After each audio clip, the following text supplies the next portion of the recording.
The unburdened heart. Why taking nothing personally is your superpower. He said my drawing looked like a squashed tomato, little Daisy wailed, her lower lip trembling precariously. Her wise old grandpa, sitting beside her with a gentle smile, took her small hand in his. "Ah, my little artist," he said softly, "that's what he sees. It lives in his eyes, not in your beautiful colors and shapes. Your drawing is still wonderful, just the way it is." Daisy sniffled, considering his words. "So, it's not really about my tomato." Grandpa chuckled.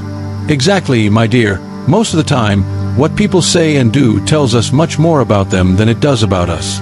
Learning that, truly learning it, is like taking off a very heavy backpack you didn't even realize you were carrying." This simple exchange, a nugget of profound wisdom shared with a heartbroken child, encapsulates a truth that can liberate us all, regardless of age or experience. The healthiest habit we can cultivate is taking nothing personally.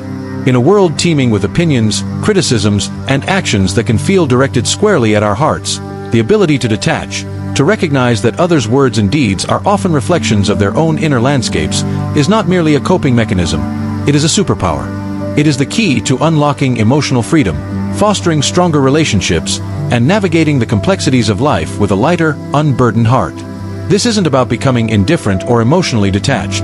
It's about developing a robust inner core that remains unshaken by the storms of external judgment, allowing us to move through the world with greater clarity, resilience, and unwavering self-worth.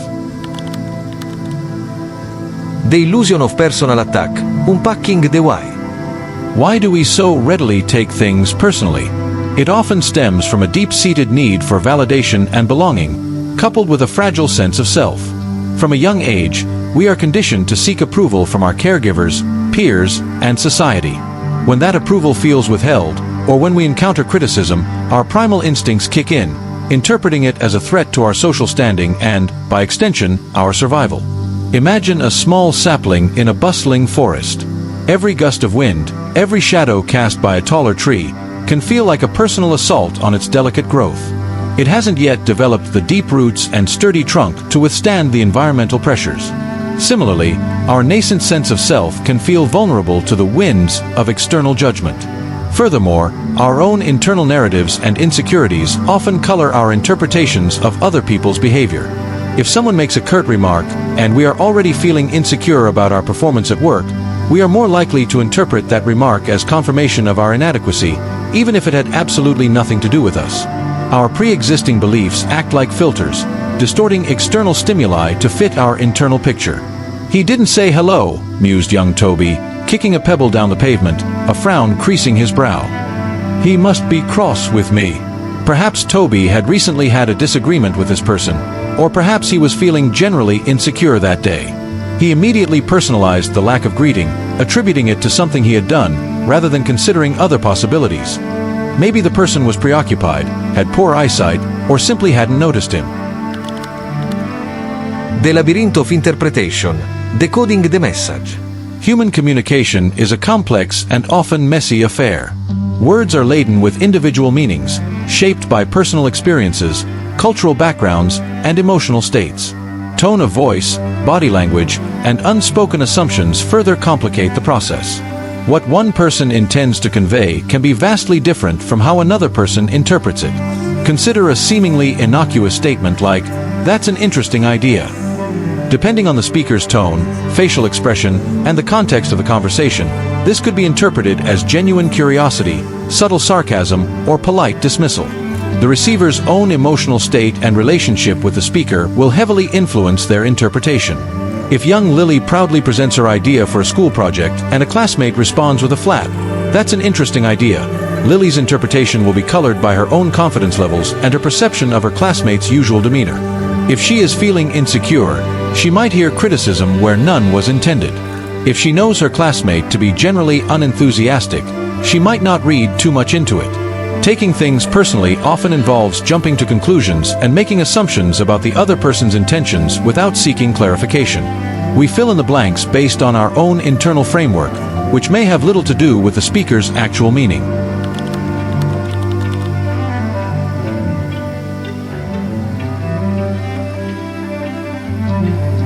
The mirror of their reality. Understanding their perspective. The crucial insight in detaching from taking things personally lies in recognizing that other people's words and actions are primarily about them. Their thoughts, their feelings, their beliefs, their experiences, and their own internal struggles. Their perspective is shaped by their unique journey through life, a journey we can never fully comprehend. Imagine a grumpy shopkeeper who snaps at a customer. While the customer might feel personally targeted and become defensive, the shopkeeper's behavior could stem from a myriad of personal issues: a sleepless night, financial worries, a headache, or simply a generally pessimistic outlook. Their grumpiness is a reflection of their internal state, not necessarily a judgment of the customer's worth or behavior. As Grandpa wisely told Daisy, the squashed tomato existed in the classmates' perception, influenced by their own artistic preferences, their mood that day, or perhaps even their own insecurities about their artistic abilities. It wasn't an objective truth about Daisy's drawing. This understanding fosters empathy and allows us to respond with greater compassion and less defensiveness. When we recognize that others are often operating from their own internal reality, we are less likely to feel personally attacked and more likely to see their behavior as a manifestation of their own inner world.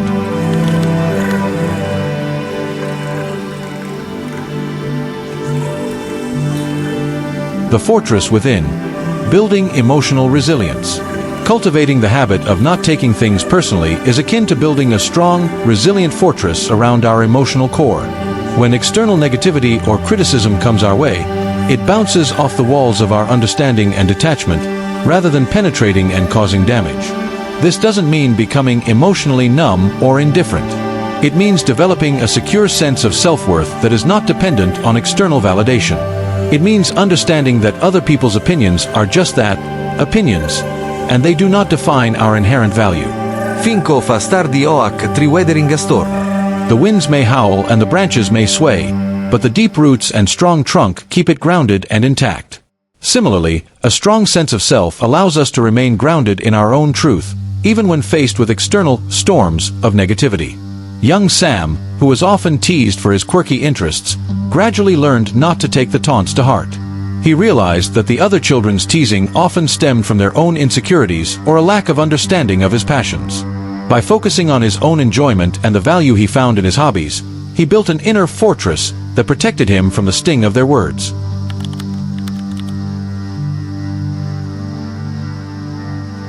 The art of empathetic detachment, responding with wisdom. Not taking things personally doesn't mean we shouldn't engage or address difficult situations. It means we can respond with greater clarity and wisdom, rather than reacting emotionally from a place of hurt or defensiveness. When someone offers criticism, instead of immediately feeling attacked, we can pause and consider the source and the content of the feedback. Is it constructive? Is it coming from a place of genuine care? Or is it more a reflection of the other person's own issues? Imagine a colleague offering feedback on a presentation. If we take it personally, we might become defensive and dismiss their comments outright. However, if we practice detachment, we can listen objectively, assess the validity of their points, and respond thoughtfully, even if we don't agree with everything they say. Your ideas are always a bit out there, a classmate once told young Maya. Instead of bursting into tears, Maya took a deep breath. Out there in what way? She asked calmly. This simple question shifted the dynamic, prompting the classmate to articulate their specific concerns, which Maya could then address constructively.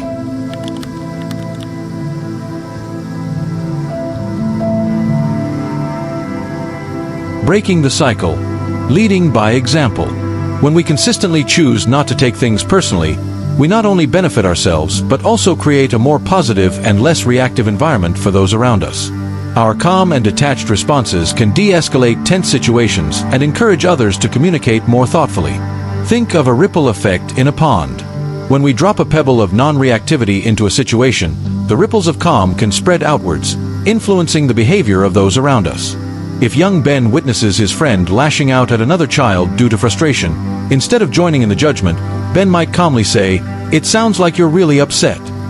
This empathetic response can help his friend feel heard and understood, potentially diffusing the situation without Ben taking the outburst personally. By embodying this healthy habit, we become role models, demonstrating a more mature and emotionally intelligent way of navigating interpersonal interactions.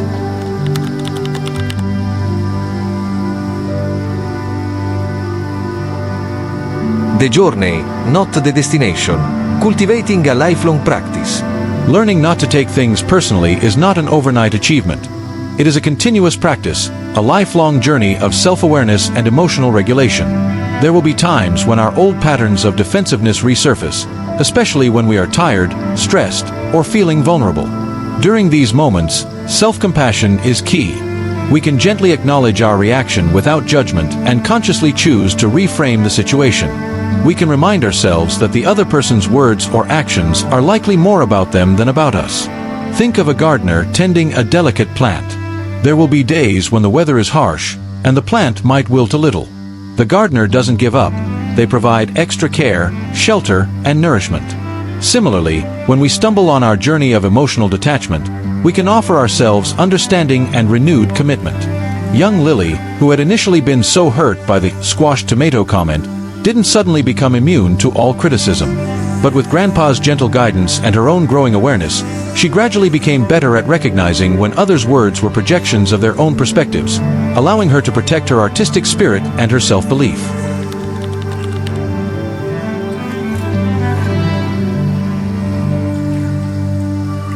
The unburdened heart, embracing emotional freedom. Ultimately, the habit of taking nothing personally leads to an unburdened heart. It frees us from the shackles of other people's opinions and allows us to live with greater authenticity and peace. We become less reactive, more resilient, and more connected to our own inner truth. Imagine finally taking off that heavy backpack Grandpa described. Suddenly, our steps feel lighter, our shoulders relax, and we can move through the world with greater ease and joy. We are no longer weighed down by the need for constant external validation or the sting of perceived slights. This emotional freedom allows us to cultivate deeper and more genuine relationships based on mutual respect and understanding, rather than on the fragile foundation of needing others' approval.